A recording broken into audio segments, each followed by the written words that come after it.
Hello साथियों, मैं Sanaya education पे मोहम्मद इरशाद आपका एक बार फिर से सभी का हार्दिक स्वागत करता हूं। आज हम डिस्कस करने वाले हैं रोहतक। ठीक है, हरियाणा जीके की हमने डिस्ट्रिक्ट वाइज सीरीज चला रखी है, उसमें रोहतक हम डिस्कस करेंगे। तो कोई भी क्यूरी है, कोई भी परेशानी है लेक्चर से रिलेटेड या कोई भी समस्या है किसी भी एग्ज़ाम से रिलेटेड, आप हमारे दिए गए नंबर पर व्हाट्सअप मैसेज कर सकते हैं।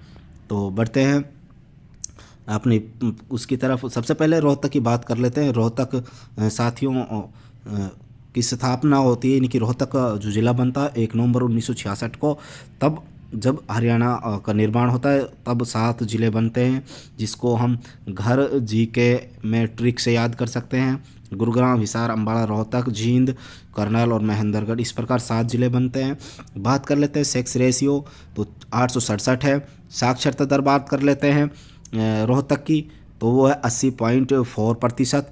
और हरियाणा की बात कर लेते हैं 75.6%। सबसे ज़्यादा साक्षरता दर गुड़गांव की देखने को मिलती है और सबसे कम हमें मेवात की देखने को मिलती है। ठीक है, बात कर लेते हैं क्षेत्रफल की, तो 1745 स्क्वायर किलोमीटर। हरियाणा का क्षेत्रफल 44,212 स्क्वायर किलोमीटर। मंडल की बात कर लेते हैं। रोहतक मंडल है, हरियाणा में 6 मंडल हैं, उनमें रोहतक एक मंडल है और वो सबसे बड़ा मंडल है। उपमंडल की बात कर रहे हैं, रोहतक, महम, सांपला, ये 3 उपमंडल हैं। अगर हमारी वीडियो अच्छी लगे तो प्लीज़ हमारे चैनल सनाया एजुकेशन को ज़रूर सब्सक्राइब करें। बात कर लेते हैं रोहतक की स्थिति की, तो वो बिल्कुल सेंटर में स्थित है, बिल्कुल सेंटर में स्थित है। ठीक है, और हरियाणा के मध्यवर्ती भाग में स्थित है। 6 जिलों से ये टच होता है। कौन कौन से? उत्तर में जींद, दक्षिण में झज्जर, उत्तर पूर्व में सोनीपत, दक्षिण पूर्व में झज्जर, उत्तर पश्चिम में हिसार और दक्षिण पश्चिम में चरखी दादरी और भिवानी। बात कर लेते हैं जो हरियाणा रोहतक के प्राचीन नाम या उपनाम है, इसको हम रोहतास नगर के नाम से जानते हैं, एजुकेशन हब के नाम से जानते हैं।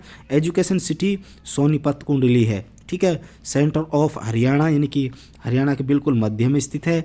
राजनीतिक राजधानी हम इसको राजनीतिक राजधानी के रूप में जानते हैं। अगर बात आ जाए हरियाणा की आर्थिक राजधानी, वो साथियों गुरुग्राम है। ठीक है, आर्थिक राजधानी गुरुग्राम, राजनीतिक राजधानी हमारी रोहतक है।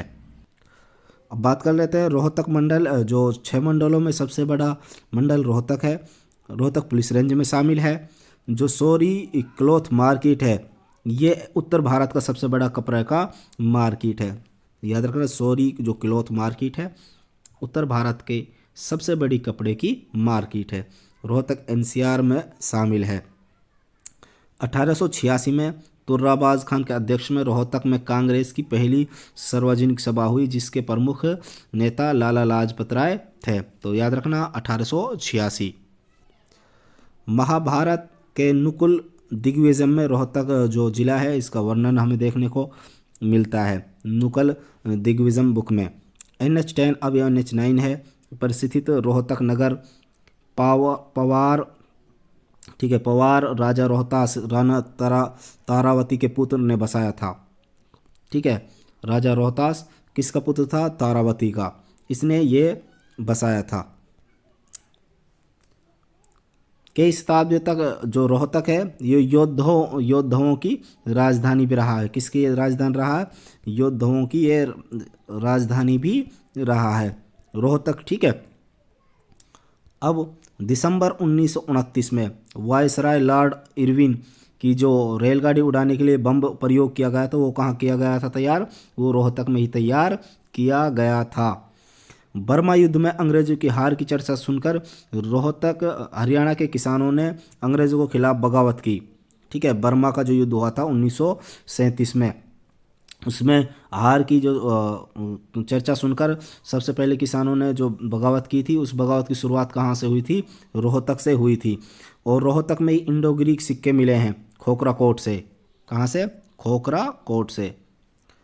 अप्रैल 1955 में जो हरियाणा सीमा निर्धारण के लिए भारतीय सीमा आयोग का आगमन किया था, जिसे फजल अली कमीशन आयोग भी बोलते हैं, उसके जो 3 सदस्य थे सबसे पहले कहाँ आए थे? रोहतक ही वो आए थे। 8 मई 1976 को राज्य का पहला आकाशवाणी केंद्र भी कहाँ स्थापित किया गया? रोहतक में। ठीक है, तो 8 मई 1976 को वर्तमान में 3 आकाशवाणी केंद्र है।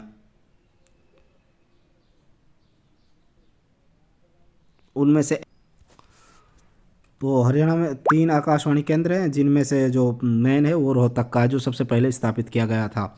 अब बात कर लेते हैं हम हरियाणा में साथियों, एक मिनट, हरियाणा में चौधरी बंसी लाल स्टेडियम भी हमें देखने को मिलता है लाडली रोहतक में। ये 2006 में बनाया गया था।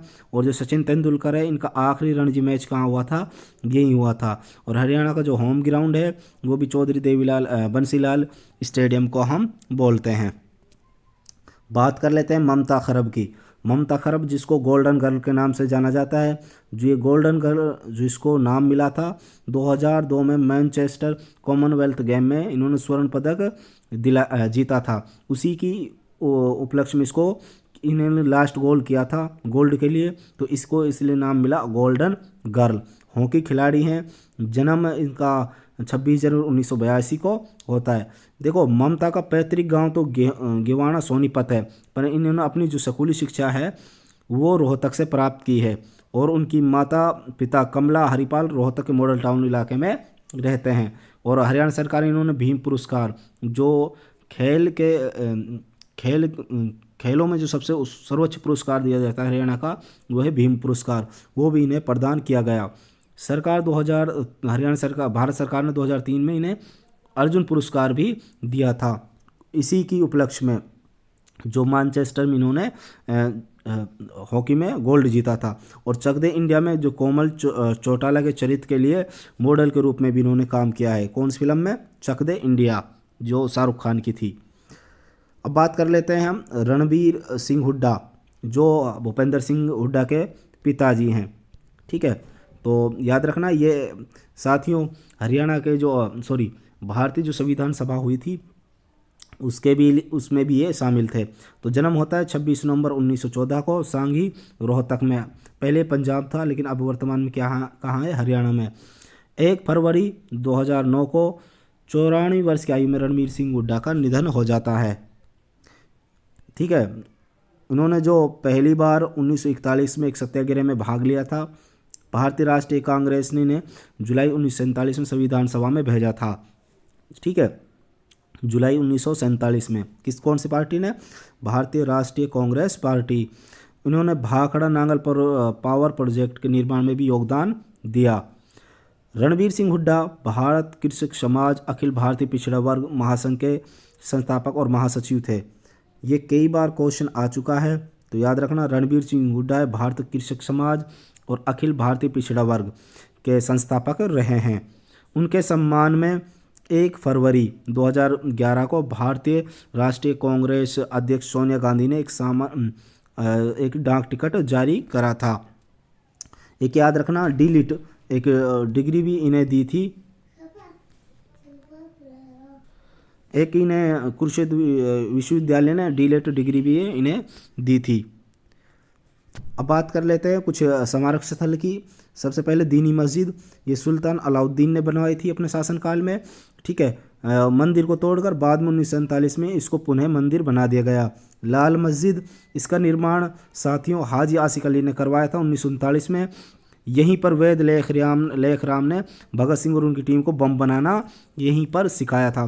कई बार ये क्वेश्चन आ चुका है कि कौन सी मस्जिद में वैद लेख राम ने ठीक है भगत सिंह और उनकी टीम को बम बनाना सिखाया था। तो याद रखना, लाल मस्जिद जो रोहतक में स्थित है। इसका निर्माण किसने करवाया? हाजी आसिक अली ने। शीशे वाली मस्जिद, ये रोहतक की चमेली बाजार में स्थित है और इसका जो प्रवेश द्वार है वो संगमरमर से बना हुआ है। काजी की मस्जिद, इसके जो निर्माण है वो सैयद हफीजुद्दीन ने कराया था। ठीक है, सफ़ेद पत्थरों से बनी हुई है और इसकी जो मीनारें हैं 60 फुट ऊंची हैं और इसमें कुतुब मीनार की तरह गोल सीढ़ियाँ लगी हैं। ठीक है, कैसी सीढ़ियाँ लगी हैं? गोल सीढ़ियाँ। महम की बावड़ी, इसको ज्ञानी चोर बावड़ी के नाम से भी हम जानते हैं। इस बावड़ी का निर्माण शाहजहाँ शासनकाल में सन 1638 में सुद्दूद कलाल ने करवाया था।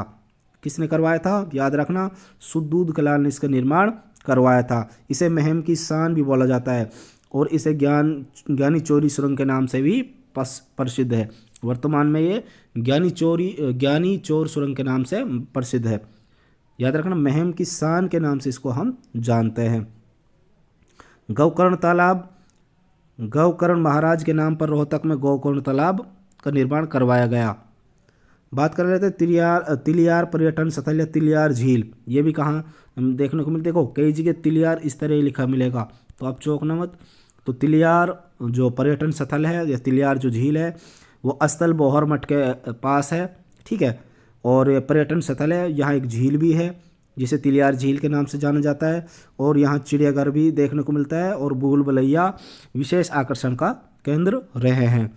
एक है डीगल गांव का शिवालय, डीगल गांव में एक शिवालय है, ठीक है। और इसका निर्माण किसने करवाया था? धनी राम ने, ठीक है। याद रखना, डीगल गांव का शिवालय धनी राम।